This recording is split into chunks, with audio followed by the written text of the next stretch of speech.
أعوذ بالله من الشيطان الرجيم.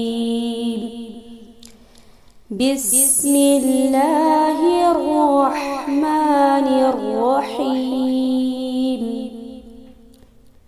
أرأيت الذي يكذب بالدين فذلك الذي يدع اليتيم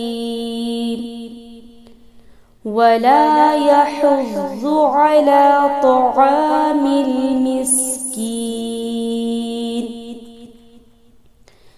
فويل للمصلين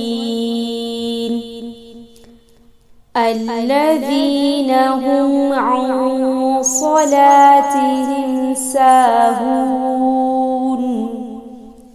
الذين هم يراءون